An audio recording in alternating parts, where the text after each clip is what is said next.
खबर शामिल करते हैं गढ़ा मोड़ से मंजूर जट की रिपोर्ट के मुताबिक गढ़ा मोड़ के नवाही गांव शक नंबर 86 WV के रिहायशी मारूफ सियासी और समाजी रहनुमा और साबिक chairman union council Rana Mohammad Hanif Rajput की बेटी की रुखसती और शादी की दावत वलीमा की तकरीब गढ़ा मोड़ के मकामी मैरिज हॉल में मुनाकिद हुई। दावत वलीमा और रुखसती की तकरीब में साबिक स्पीकर पंजाब असम्बली सईद अहमद खान मनीस, मजहर हुसैन शाह, माहिर आफ्ताब अहमद नकियाना, साबिक जिला वाइस चेयरमैन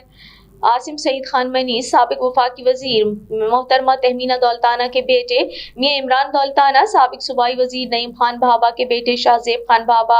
साबिक चेयरमैन अजमल खान सगो,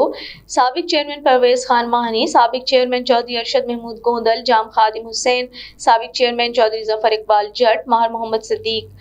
साबिक कौंसलर मोहम्मद हनीफ राजपूत, पीर सफदर हुसैन शाह, पीर मजहर हुसैन शाह, हाजी इरशाद अहमद, कैप्टन नासिर महमूद, हाजी मियां रजाक अहमद चौगता, साबिक चेयरमैन चौधरी अजमतुल्लाह जट, साबिक chairman Arshad Tabassum advocate, member जिला यमन कमेटी विहाड़ी रंगीन खान खटक, मौलाना अफजल हुसैनी, साबिक चेयरमैन चौधरी यासीन चद्दर और दीगर बड़ी तादाद में आला शख्सियात ने शिरकत की।